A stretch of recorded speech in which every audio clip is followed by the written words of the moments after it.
Hey everyone, and welcome back to the Firefighters podcast, where we seek to develop, inspire, and motivate the world of the emergency services operator through a series of wide-ranging conversations. Now, before we go any further, just hit that rate, follow, or subscribe button on whatever platform you're listening to. It's a key performance indicator for us and helps us reach even more people. Now, here's what we've got for you today. On the 28th of April 2024, retired firefighter Martin Green sadly lost his fight with prostate cancer. Martin served 30 years in the UK Fire and Rescue Service, and throughout his diagnosis and battle with prostate cancer, he worked tirelessly to secure health screening for his colleagues. Martin is both a shining example of bravery, resilience, perseverance, trying to leave the job, the environment, our society better than he found it, but in the end, he and his family paid the ultimate cost. This episode is part of our short mini-series from Biggin Hill Airport Decontamination Seminar brought to you by PGI, during which I had the very surreal, very powerful, very challenging privilege to sit with Latitia and Evan, Martin's wife and son.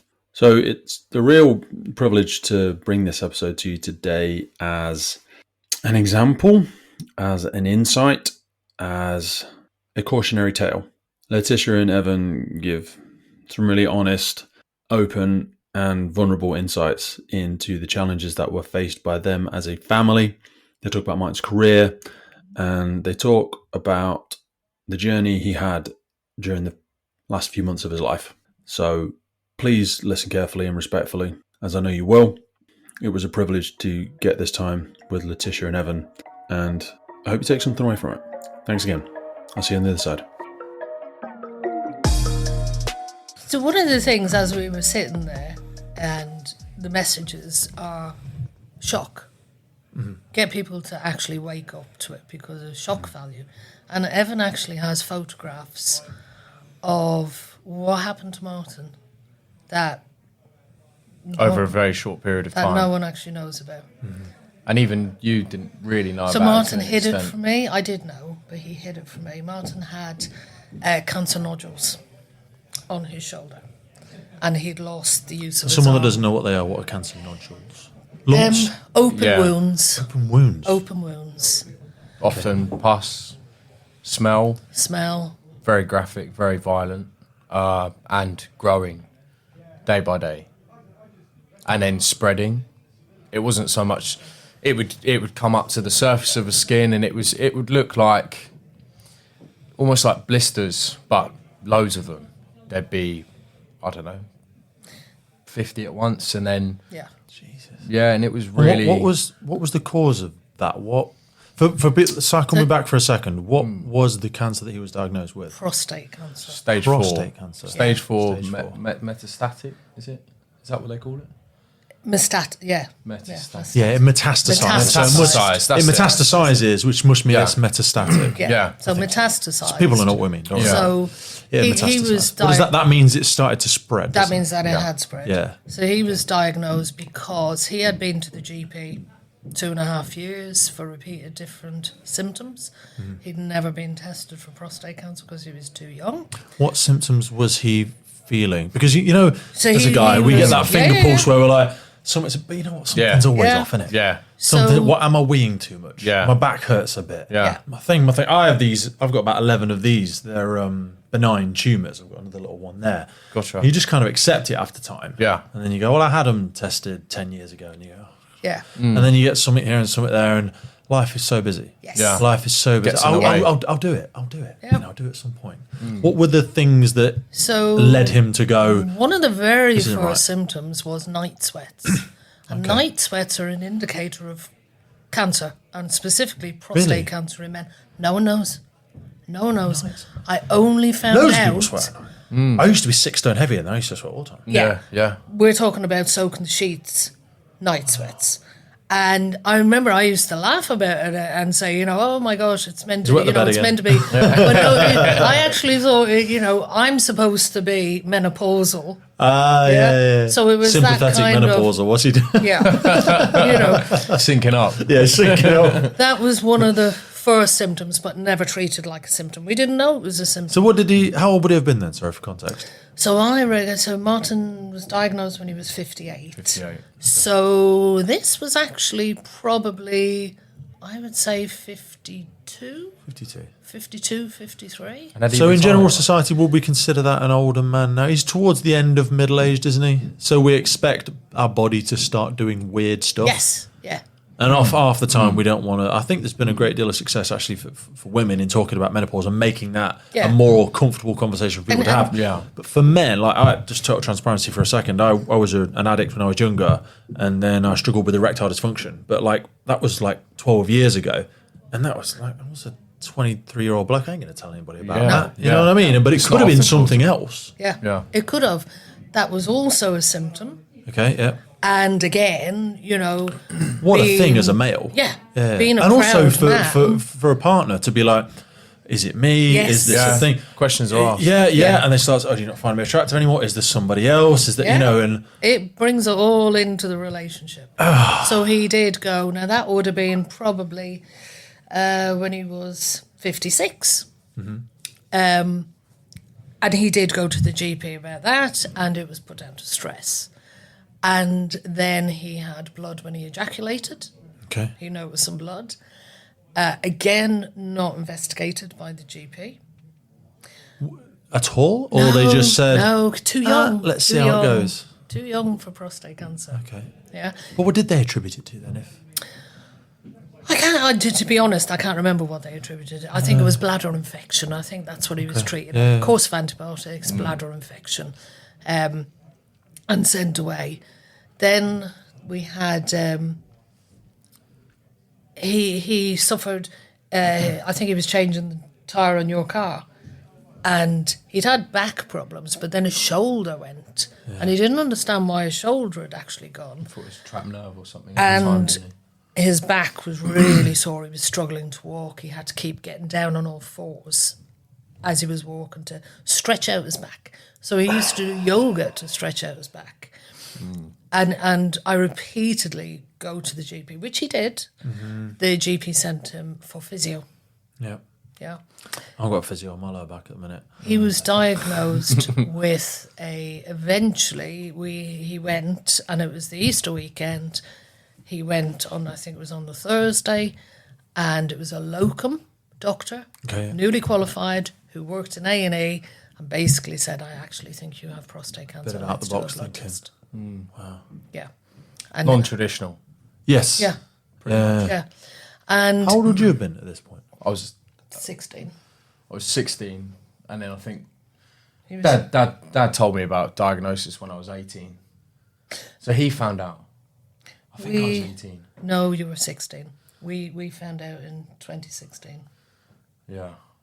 Yeah. So your dad had been in the fire service since I you were was, born? Yeah. He was the hero fireman sort of thing. Yeah, 100%. Classic sort of hero dad fireman, I'd say. Yeah. Did you notice anything different about him yourself? And this is not to say that you should have, but like, Well, after his diagnosis, yeah. Or when we try, sometimes when we connect the dots looking backwards, we then go, oh, it's obvious now. Well, not really, because that's kind of harsh on yourself, saying, oh, should I have known? Should I have said something? You know? And it's funny, I see a counsellor quite often, and I speak to her about feelings I had leading up to being told about the diagnosis. And then when Dad actually told me about his diagnosis, I said, before he'd mentioned anything, he said, Ev, I need to speak to you. And I said, well, you don't. I already know. And I remember bringing my brother and my sister out to the cinema at the time, and then coming back, and then you and Dad being there, and him saying, I need to speak to you. And I said, I know what's wrong with you. You don't need to tell me. I said, you've got prostate cancer. And he went, fuck me, like, wow. Like, how did you know that? Yeah. And for whatever reason, it was just intuitive. Like, I just knew. It actually was 2018 he was diagnosed. It was 2018. Because we bought the house in 2016 and we rebuilt our house. Yeah. So a lot of the back problems he put down to rebuilding the house, getting up in the middle of the night for a wee, because we were living in a caravan. We put it down on the to drive. actually, we were living in a caravan on the drive, and we put it down to that. And that's the whole thing. Martin was a really capable, able-bodied, strong, fit, fit, healthy. healthy. And it was. We had moved into the house in December 2017 after rebuilding it. And he got diagnosed in April 2018. And it was diagnosed terminal, incurable. I actually didn't like to use the word. They don't like to. No, diagnosed incurable, and I actually worked in a cancer centre as a counsellor when he got diagnosed. So I knew quite a lot of the terminology and things like that. And I remember the urologist just saying, "Oh yeah, we can't cure this. It's going to kill you. You're going to die of this." And I asked questions, and he basically the attitude was like, "Oh, are you in the industry?" And it's like, "No, I'm his wife." Yeah. Is there an element there as well about believing the diagnosis? Not that they shouldn't, but the point I'm trying to get to is, if you think you're going to die, you're going to die. You know, and again, you'll know more about this than I do from your own personal experiences and also from your work. But there's been hope. There's been studies around, like, if they don't tell them, like, I think there's ones where there's a very old, frail person and the family is informed of it, and they say, we don't want them telling. Don't tell them. Yeah. And then sometimes, not always, they outlive the diagnosis because, and again, some people go, "Oh, this is just silly. It's woo-woo, clever word games."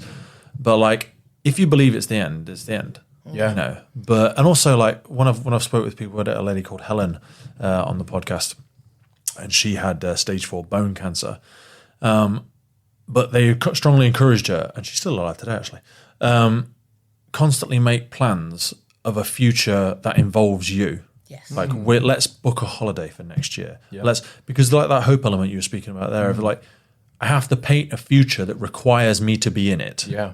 Versus, it's such a real thing. Yeah. It's such a real thing. Is it? Because this is all woo-woo rubbish for someone not going for it. Yeah. I mean, podcasts are great for people talking about stuff. I was like, what have you done? Have you even lived it? Yeah. What do you know? Yeah. Do you know what I mean? You guys have lived it. Yeah. So, but how much of this is actually useful when that letter comes through the door? Someone goes, "Hey, what's the silver lining?" And you go, "Not today, thanks. Fucking get a grip." Well, we saw it with Dad. Yes. We saw it with Dad. Fought, and he was absolutely. I mean, so he didn't accept it with apathy. Well, when he was diagnosed, I kind of said to him, what we've done, what we've built this house, which was our dream house, and I just said to him, "How dare you leave me 3 months after we've moved into this house?" And he was like, "I have no plans on leaving." Yeah. So it was about.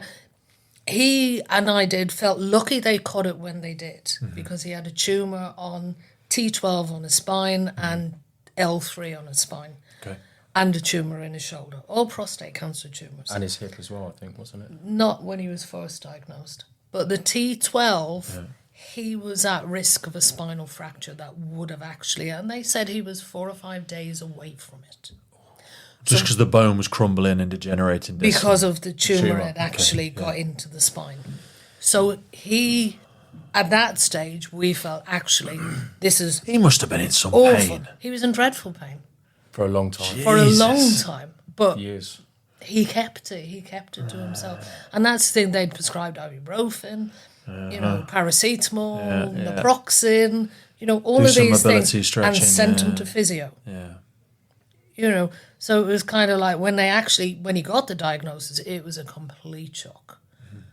However, the treatment started really quickly and it stabilised the actual tumour. He had 5 shots of really intensive radiotherapy to the actual tumour in his back. Can we zoom in on that? So I think people say, and then I got the diagnosis. Just break down for us, if we can, what happens then? Because we're all, let's assume everyone listening is part of the NHS, living in the UK. We do have international listeners, but just for the purposes of the UK audience, what happens? I get a letter, someone rings me, I go in and talk, and then what happens? We didn't get a letter. Okay. So they call you in, or he had basically been called in because he went to the GP to get the results of the PSA test. Are you invited to go with him, or can you choose to go alone? I was actually, because we weren't expecting this. Yeah. So I was actually at a gymnastics camp with my youngest daughter. Okay. Yeah. Who would have been 12. she's just gone 12 when he was diagnosed. 12 years old. And I got a phone call from him saying, this is my PSA reading. It was 215 when he was diagnosed. Wow. And Okay. 10 is... That's saying Yeah. there, they were saying Yeah. 10 is when they would send you for a screening or Yes. something. Yeah. And he said, I have to go up to St. Peter's Hospital. But don't worry, stay where you are, I will be fine. The woman I was with, having a coffee with, her father, her stepfather, was living with prostate cancer. And she heard me go, 215, what does that mean? 215 PSA. And I could tell by the colour draining from her face. And she just said to me, oh, that sounds a bit high. If I was you, I'd go to the hospital. So don't worry about Tabby. I'll bring her home for you. She knew exactly what it was. So he was diagnosed 215. I think it was a Gleason score 9, which goes up to 10. Okay. And they took 17 core samples. He said the biopsy was one of the worst things he had to ever endure. He said he didn't sit down properly for days. Drilling into the spine and no, the hip and the this shoulder. is the and- prostate. Prostate, sorry. directly. Oh, yeah, directly into the, Hence the not being able to sit down. core samples, 17. Wow. And I think it was 15 that were positive. And they were either grade 4 or grade 5. And obviously, the higher the grade, they only go up to 5, the more aggressive the cancer is. When he got diagnosed, the urologist very bluntly told him, this is incurable, this is going to kill you, you're stage 4, I'm handing you over to oncology now. And he told him in a room with 4 other people. So it wasn't done privately, it wasn't done by letter, nothing. Yeah. And that's when we basically left. We actually got a Macmillan nurse called us in. And we were completely in shock, the two of us, because at that stage I'd turned up to the hospital. And we were completely in shock. Mm-hmm. And we sat with a Macmillan nurse who said, don't worry, you got the lucky cancer. Were you receptive to that? Not really. Okay. You got the lucky cancer. I was about to Especially say, in it's a retrospect. gamble, isn't it? They're trying to roll the dice on where's your trying to- mindset at. Yeah. Can I, Yeah. can you influence a bit of positive? Can I influence it? Yeah. Yeah. How are you? Where are you at in the processing of this? I mean, in retrospect, how fucking wrong was she? Yeah. You know, Martin's cancer, for some reason, was extremely aggressive. And he lasted 6 years. Wow. He only lasted 6 years because right before COVID, he got on a clinical trial for immunotherapy. But Mum actually got him on that. Yeah. So we had a meeting with the oncologist and we were with a registrar. We weren't with the proper oncologist. And I said, look, I actually want to talk to the oncologist. Yeah. And we asked, have you got...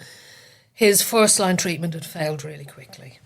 The first-line what was treatment that? is hormone therapy. Okay. So he had hormone therapy, then he had chemotherapy, then he had radiotherapy. So I think initially he had 10 rounds of chemo, and then he had 35 rounds of radiotherapy. That treatment lasted, the hormone therapy was for life, and basically the hormone therapy makes you impotent. Yeah. Straight off. Yeah. Straight off. But testosterone's completely depleted. Yeah. Yeah. Just rapes the You system end up of everything. you end up throwing your handbag about. That's what he used to say. That's what he basically. used to say, yeah. That's what he used to say. Yeah. Yeah. And What was it like to watch him go through this process? Oh, it's- Someone that's, He went from my hero to me actually having to almost step up a bit and look after him. Whereas, and a true reflection of it was when, I think it was about a week before he passed away. We were in St Luke's in Guildford, and I remember, and it was his dignity sort of went. He couldn't go to the toilet himself. He couldn't even get up out of bed himself. And I was there to sort of help him out. Obviously, Mum's not going to carry Dad to the toilet, so I did. and you Took him did, to the and you toilet a did. lot. But I remember coming out of the toilet and complaining to Mum, and I feel like such an arsehole for it. And I said, What It is was a I- long I- his pistol over my feet or something? No. It was. I said, Fuck's sake, have I really got to be wiping his ass? And then Mum just turned and looked at me and said, "Remember who wipes your ass first?" Yeah. Surprised you didn't slap him. Yeah. It was that case. It's like You were life young. coming You were full young. circle. Yeah. And it was. I obviously did the same. And he was devastated that I was doing this. Devastated. Yeah. And I said to him, but you would do this for me. So don't take that away from me being able to do it for you. And he did do it for me, so Yeah. it's one of them, isn't But it? it was like, if the roles had been reversed, he would have walked over hot coals to help me out. Easily. Yeah. And it was that actually that's what we're going to do for you. So, but all his treatments failed really quickly.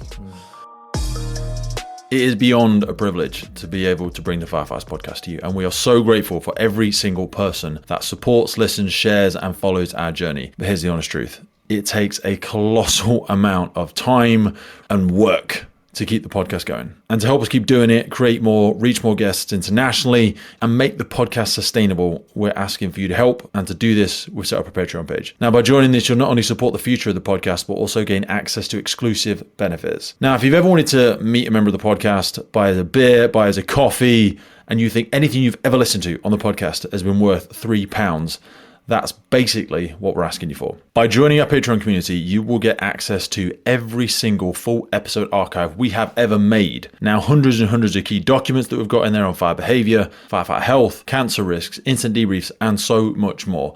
A growing collection of valuable resources to help you learn and grow. So by joining the Patreon for just £3, you'll unlock everything we've ever created alongside discounts on merch, your support in whatever way, dropping it in the WhatsApp group, sharing it on the local newsletter, whatever it is. It's incredibly valuable and we really do support it, and we need it to make it a long-lasting resource, that legacy resource we always talk about for first responders, firefighters, and everybody everywhere who's ever been interested in joining the fire service or who absolutely loves the job. Now, if you're already supporting something, as many people do, it's totally cool. You can still access the podcast for free, and you'll always be able to access all the new episodes for free, but we're asking for your help to make this sustainable. And if you want to do something free, follow us on our YouTube, subscribe to it, rate us on Spotify, whatever platform you listen to, and we want to keep growing, we want to keep sharing the insights, and we want to keep showcasing the incredible work happening in our community and our sector. So if you feel like you want to join the Patreon crew and help us make this possible, head to patreon.com/TFFPC or check the link in any episode podcast notes. Thank you for supporting us. We'll see you on the other side. How did you sustain any sort of focus or optimism or faith through this process? Because I'm more astonished, and because I've never, no one in my close family, some of my distant family have died from cancer, and I wonder why more people going through treatment don't kill themselves. And I say that with absolute respect, No, because when I hear absolutely. stories, and I've heard so many stories, not the same but similar to yours, and I go, especially for not necessarily just for a man, but certainly for men at times, they're supposed to be the defender, the provider, the everything, and everything gets stripped from them. Yeah. And you can imagine that when your testosterone, the main driver of what makes you a man, has to be taken away from you. Yep, that's Otherwise- taken away from you. otherwise Yep. You're going to be dead. Yep. That's Lose all the weight. It's a killer in yourself. You become incontinent. You lose the ability to walk or stand up or provide or help with shopping or even just be there emotionally for your partner. Yeah. What sort of conversations were the two of you having on a weekly basis? Help me we- with some deployable strategies about what people can do in these situations. Now you've had time to reflect. We decided, and I think it was, because of working in a cancer centre, we decided to be really honest with the children straight away. Okay. So 12, 13, and 12, 14 and 18, I think as well. Evan did his 3 A levels on the same day that Martin started his first chemotherapy. Yeah. It was very much about, actually, we've got to stay strong and united for the kids, but also for ourselves. Yeah. So we were... It's the resilience It was that he showed. really, really dark. Really dark for, I'd say, probably the first 2 months. Okay. And it was being in shock. How did that manifest? Was he just vacant and just wasn't? No, that was me. Okay. That was me. Sorry. He was actually the other way. He was doing the doing. Yeah, which You I were just always numb. think he was doing the doing because his chemotherapy started really quickly.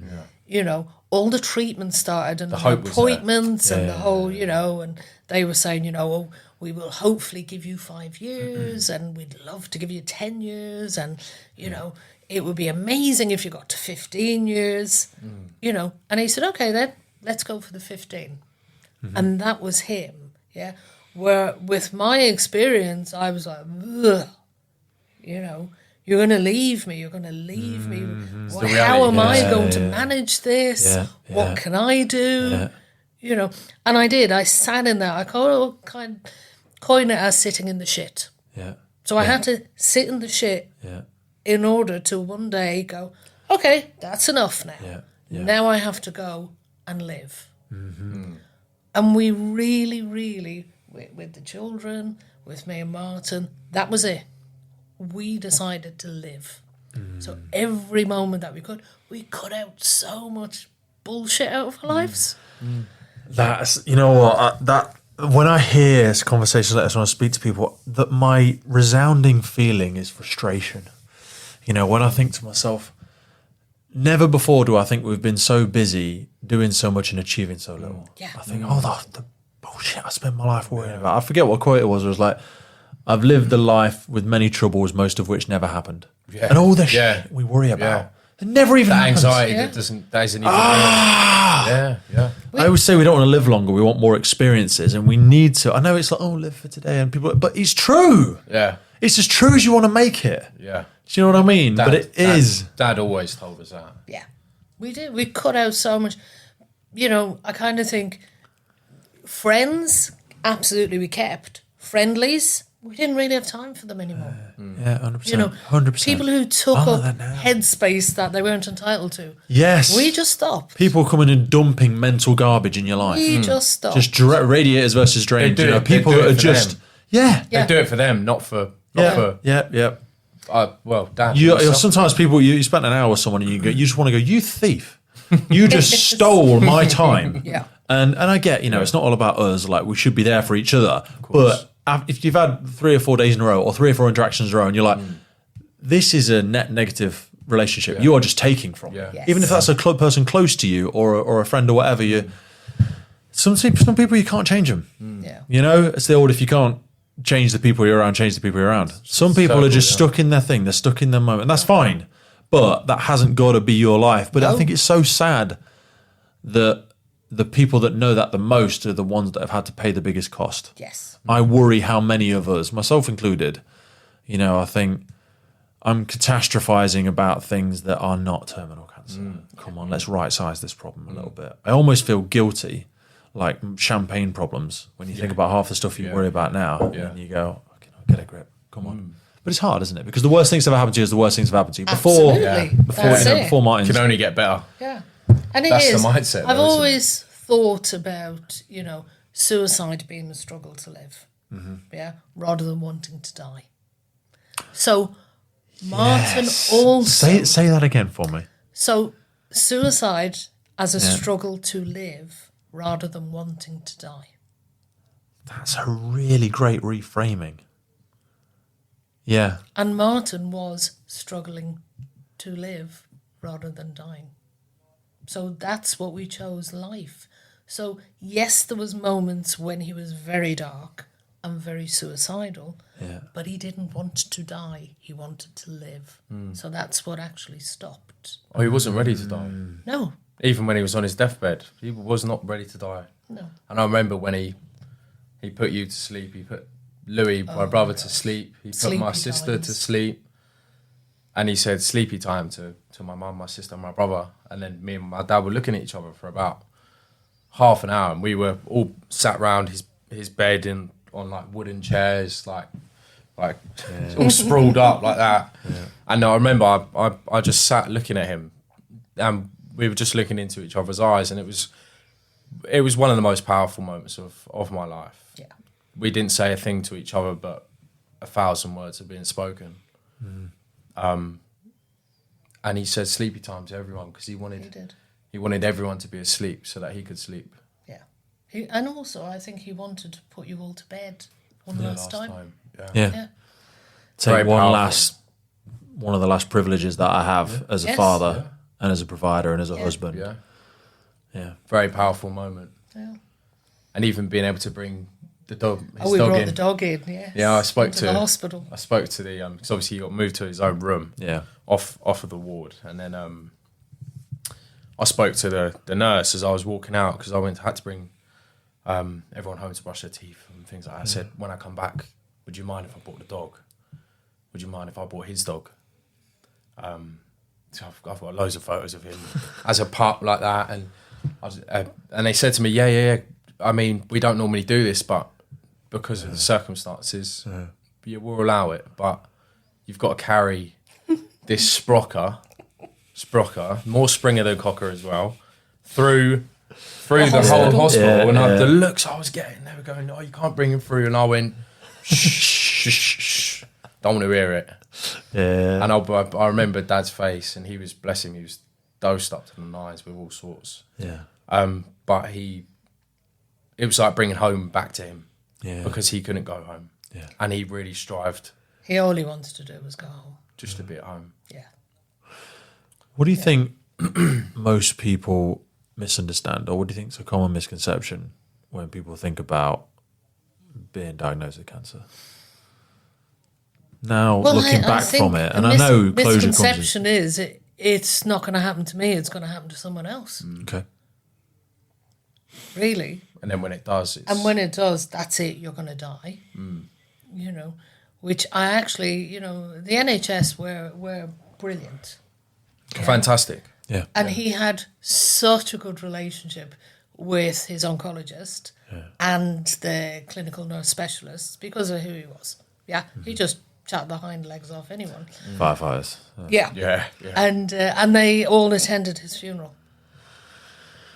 So it's a lot more personal. You know what people say about doing a hard job?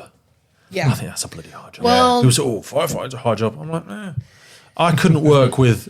I've done a lot of work with Rainbow's Hospice, and they do end-of-life care for children. I'm like, I can do that. No. Jesus Christ. Horrible. They have a room there where kids... what's the word I'm looking for? Kids create their funeral music. Wow. They have software and instruments, and they can go in there and make a song for their own funeral. I'm like... The It's the most depressing room of fucking the juxtaposition between such a... I was like, oh my God. So people say hard jobs. You get to know someone intimately, you learn their family, you meet their dog, and you watch them slowly die They were on a regular basis. We were comforting his oncologist. She had to make the decision because Martin wouldn't. He wouldn't make the decision not to resuscitate. And I had power of attorney, thankfully, just for finance and property and not health. So I couldn't, thankfully, because he didn't want to make the decision and his oncologist made the decision. And when she did, she left his room and collapsed in my arms. Wow. And that's how much she cared. Yeah. What do you wish you'd have known prior to it? What advice? I know it's a tired question. I'd say, what advice would you have given yourself if you were walking out of that ward 2 months after he'd passed and you saw someone going in and they said, "Oh, I'm here because my dad or my husband's just been diagnosed"? What would you say to them? Spend time. Okay. Spend time. Bring the dog in. Bring the dog. We Bring made the dog. it. And he wanted to come home and they wouldn't let me and I couldn't bring him home. Yeah. So... And he was begging. He was begging. And the kids brought in pictures from home. They brought in the Xbox. We watched Pulp Fiction. Favourite movie. Yeah. We watched Blues Brothers. Favourite movie. Yeah. We had his playlist on constantly. We made that hospital room home. Yeah. And even... We made it as comfortable as possible. Even the cheeky sip of London Pride. Oh, yes. So me and my brother and me and Dad had a little thing where obviously if we got caught, we Didn't matter. yeah. And what? It was one of them. It's like fuck it sort of thing. He's gonna die. Dad said, I really want a beer, just out of nowhere. It's like, you've got enough like drugs inside you at the moment to keep you at bay. He said, no, I want a beer. I said, all right. Well, I'll run up to Tesco. And me and Louis sat there with a Corona and give him a little London Pride. Yeah. It's the only time it's acceptable to put a fucking straw in a beer. It's when you're on your deathbed. So yeah, he had a sip of London Pride and then he went, no, I don't want the rest. No, I'm So sure I was like, do you know horrible what? for But him, it was nice to share his last beer with him. Yes. How old are you now? I'm 25. 25. Yeah. I'm 35. I look a lot older. That's Me too. 25 years young. Yeah. You're younger than the both of us. Yeah. There's a great book called The Regrets of the Dying. I don't know if it was written by Palliative Care Nurse, similar to probably what cared for Martin. Yeah. I find it a really difficult book to read. Has this changed the way you think about life at all? Definitely. Without a doubt. How? It's listen, you go through your hard times, but the hard times make you, they shape, it's difficult. They bring you down a path. And the good path is only made by the bad times, if that makes sense. So the bad times have I always to say happen. like a photo album. You only see the good 100%. pictures, but it's 100%. the you and I falling out that takes us from one good picture to the next, because the Yes. makeup and the holiday is where the next memory comes from. Yeah. But that's part of the thing. You just don't see Completely. it. Completely. And at the time, you can spend so long being upset about something, but it taught me not to dwell. You're angry, you're bitter, you've been Yeah. wronged. Oh, They say poison damages the vessel more than Yeah. anybody else. You're carrying that hate around with you. I'm not fucking making a difference to me. But Do you know what I that's mean? what You're we the one agreed. carrying it. yeah. That's what we agreed not to do. We agreed not to get angry about all these things being missed, all these missed opportunities. Life has wronged me. God has wronged Because me. The fire service. It Yeah. would have wasted the what? time we had. Yeah. Like know. even when Dad had that growth on his shoulder and lost Yeah. the use of his arm, and then I watched it because Evan unfortunately I had to. did the dressings. Yeah, when I was at university, I was training to be an ODP, so I understood like the Yeah. being able to clean wounds and dress wounds kind of thing. But Stinks. doesn't it? every day it was growing, and then it would be pussy, and then he'd literally say, "Can you just rip it off?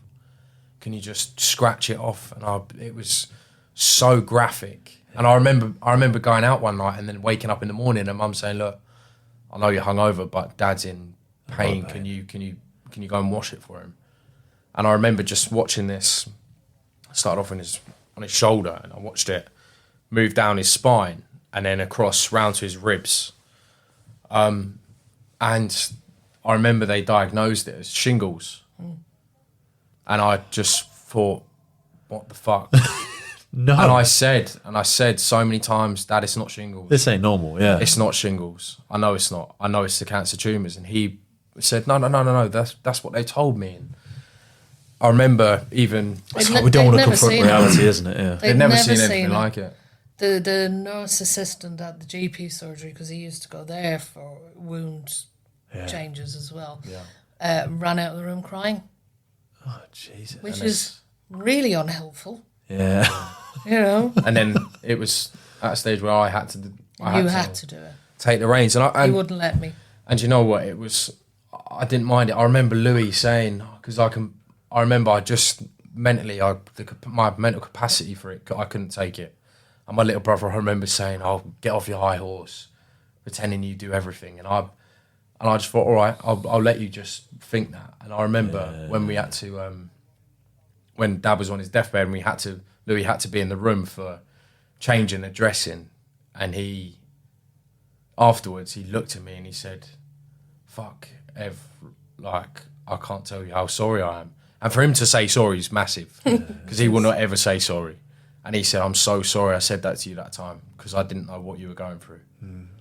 And that's almost what I'm saying about the level of it becoming personal then. It becoming, actually, you've seen what's going on now, and the shock is there. and it took you that to realise what was actually happening in front of you. But like the misdiagnosis of the shingles, it was something I was really angry about at the time because I knew what was going on and I felt so helpless. I felt the frustration of knowing that this thing is spreading and there's nothing, because if they did diagnose it as that, they'd have to provide a treatment feel There guilty. wasn't any treatment. So one of the things that I did, and Evan knows this, I researched the hell out of everything. Yeah. And I would say Well, you give him a years. message for people at diagnosis, actually research.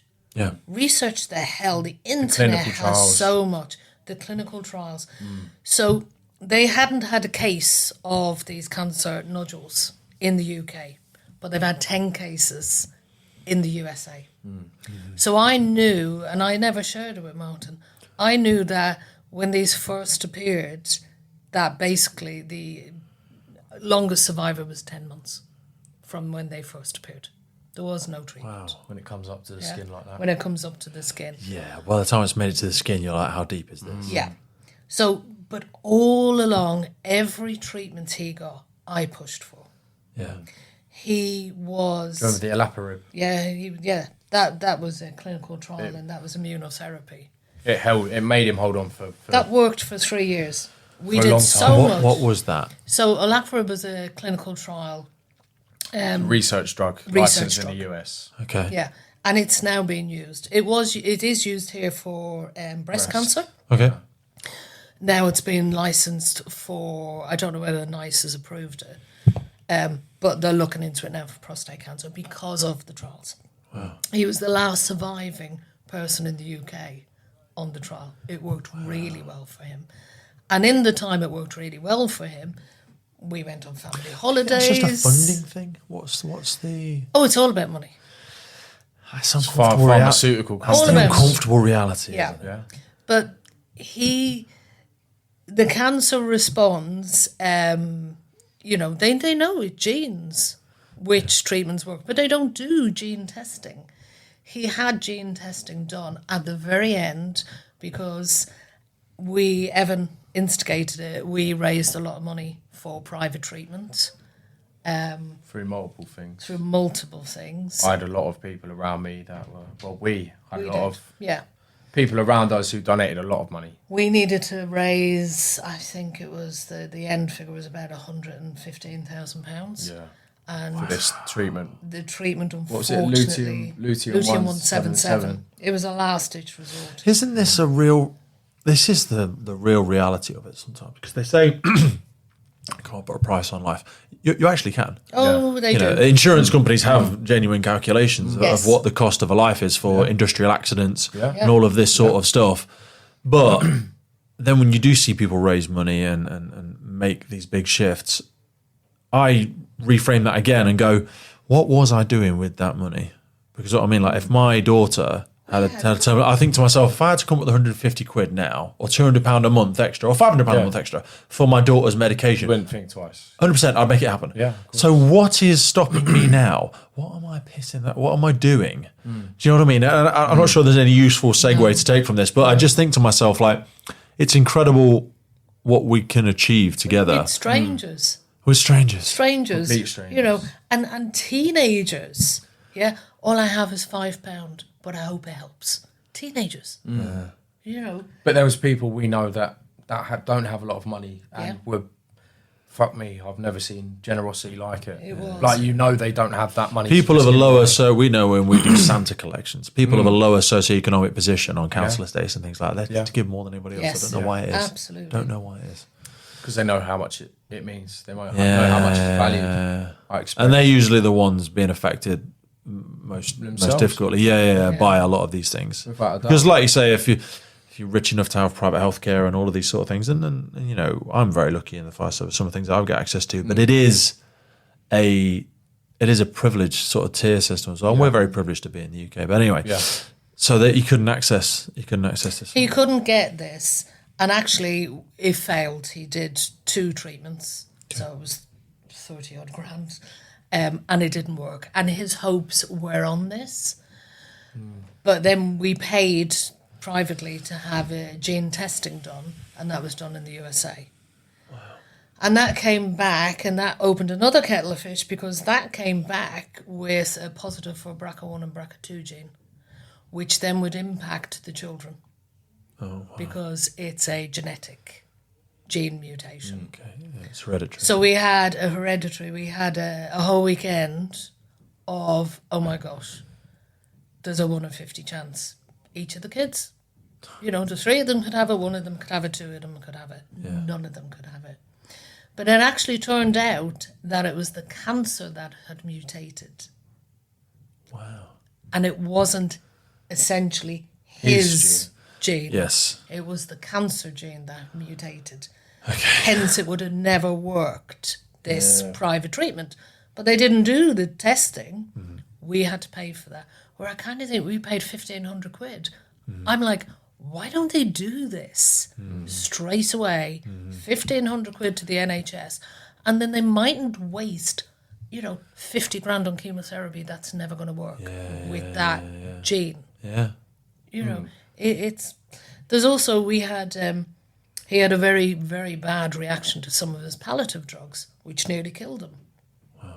And it was purely... Was that the swelling? That was the swelling. He swelled up all over. They took him into hospital. And I felt guilty about it, because I thought, oh my gosh, I could do with a weekend off. And then he rang me at work and he said, they can't find any fluid to drain, so I'm on my way home. And I thought, well, what's the swelling about? It was stopping him breathing. He couldn't walk. He couldn't move. He kept, because everything was swollen. His neck was swollen, everything about him. And he was quite a fit man. Yeah. He was strong. He was fit. So I did some more research, and I found about 25 case studies of adverse reactions to this particular drug. And I had to go and tell the hospice and the palliative team. So I titrated him off this drug myself, because it was a bank holiday weekend, I think. And then I went and told the palliative team, and I gave them all the research. And I kind of thought, what happens? Do people just die because you watch them swelling to the fact that they can't actually breathe, but because they're palliative anyway? It just happens. Yeah. Well, that was in the October, November, and he died at the end of April. So he got another 6 months after that. But that's why I'm saying the importance of research, the importance of asking questions. I sat in chemotherapy with him, with a couple beside us, shell-shocked. And I actually talked them through the procedures that were happening. Where they could go to Macmillan, where they could get PIP. He lost the use of his arm. No one told him he was entitled to a Motability car. He had a Motability car for 4 weeks before he died. He could have had one the whole How time. much more freedom he could have had. How much his world had shrunk. Yes. I remember him having to try and drive the BMW automatic, and he had to change gears with the right hand. Or whoever was sat in the passenger seat did the indicators. But it could have been avoided. It could have all been avoided. And it's just knowing, it's the knowledge. Awareness. It is awareness. And awareness, And when you're in the headspace where your whole world is changing, it's not fair for families to actually have to, do that research themselves and find out all the information themselves.